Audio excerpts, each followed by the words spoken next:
BKPLD news కి స్వాగతం.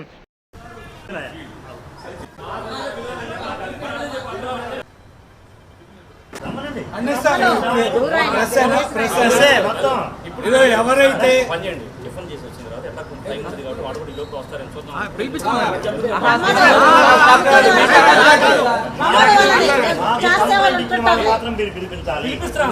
సంబంధించి ప్రజలారా ఆ తీర్పులో వందనం గారికి సంబంధించిన వందనం గారి కోసం ఆయన పిటిషనర్, ఆ పిటిషనర్గా ఈ ఫీల్డ్ అందరికీ కూడా సమావేశపరిచి చేస్తారు.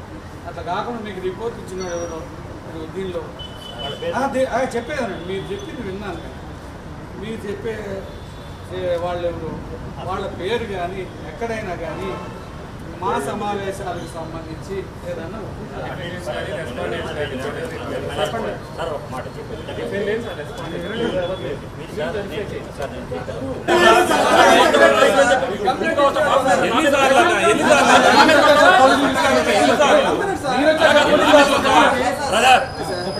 నాకు వచ్చిన కంప్లైంట్ ప్రకారంగా నేను వచ్చేసి మాకు చెక్ చేసుకోవడానికి వచ్చాను.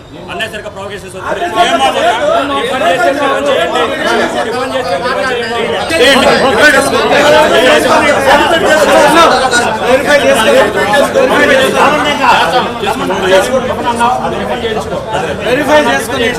ఇక్కడ ఒంగోలు జేఎంపీ చర్చోడు కాకుండా మిగిలిన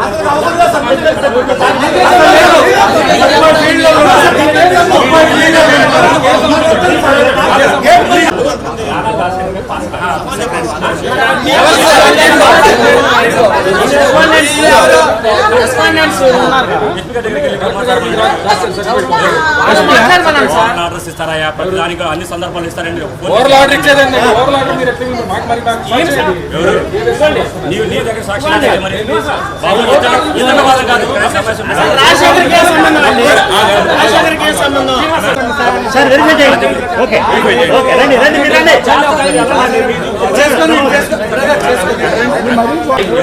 ఎవరైనా ఉన్నా కానీ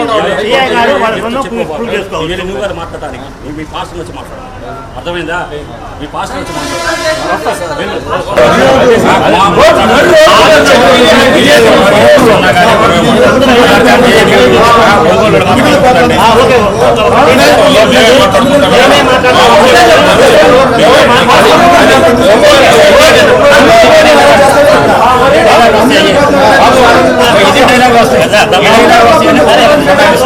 ఈ రోజు వద్దు, ఈ రోజు వద్దు,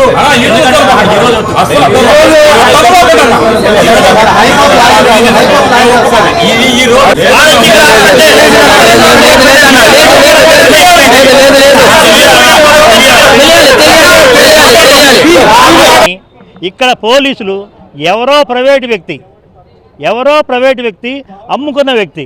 కోర్టు జడ్జిమెంట్ క్లియర్గా ఏమైనా ఇచ్చిందంటే ఈ ప్రాపర్టీస్ని ఎవరైతే అమ్మారో, ఎవరైతే కొన్నారో, కొన్న వాళ్ళకి కానీ అమ్మిన వాళ్ళకి కానీ ఎవరైతే సహకరించారో వాళ్ళందరినీ ఈ ఎలక్షన్ నుంచి బాయ్కాట్ చేస్తున్నాము అని కోర్టు ఉత్తర్వులు ఇచ్చింది, జడ్జిమెంట్ ఇచ్చింది క్లియర్గా. వాళ్ళు బహిష్కరిస్తున్నాం డైరెక్ట్గా ఒకటే మాట, వాళ్ళందరినీ బహిష్కరిస్తున్నాం. ఎలక్షన్స్లో వాళ్ళు కంటెస్ట్ చేయడానికి వీలు లేదు. They are disqualified persons. ఎందుకంటే ఈ ప్రాపర్టీని అమ్మకూడదు కాబట్టి. ఎందుకు? ట్రస్ట్ ప్రాపర్టీ ఇది. ట్రస్ట్ ప్రాపర్టీని ఎవరు అమ్మడానికి లేదు, కొనడానికి లేదు. మీరు టాపిక్ తర్వాత ఈ యొక్క కార్యక్రమంలో మరి వాళ్ళు మీ మీద ఒక కంప్లైంట్ మరి ఫైల్ చేయడం జరిగింది అని చెప్పేసి అవతల కమిటీలో ఉన్న యాదాల రాజశేఖర్ అనే ఒక వ్యక్తి మరి యొక్క ఫైల్ చేయడం జరిగిందని చెప్పారు. మరి కంప్లైంట్ ఇచ్చిన వ్యక్తి ఇక్కడికి వచ్చి మరి సమాధానం చెప్పమని మరి పోలీసు వారిని అడిగితే పోలీసు వారు మరి వాళ్ళని తీసుకురావట్లేదు, ఇక్కడ మరి గొడవలు జరుగుతాయి అంటున్నారు. ఆ గొడవలు లేవు, ఏమీ లేవు. మరి ఈ విధంగా ఏది దీనికి పరిష్కార మార్గం చూపించకుండా మమ్మల్ని మరి ఈ యొక్క మీటింగ్ జరిపించుకోకుండా మరి ఈ యొక్క పరిష్కార మార్గం చూపించకుండా ఈ సమస్య ఎందుకు వచ్చిందని దానిని మరి సాల్వ్ చేయకుండా మరి అడ్డుపడుతూ ఈ యొక్క కార్యక్రమాన్ని మరి రద్దు చేసే విధంగా వారు ప్రవర్తిస్తున్నారు. మరి దురుసుగా వీళ్ళ ప్రవర్తన ఉంది కాబట్టి దీని గురించి ఆలోచించాల్సిందిగా కోరుతున్నాను.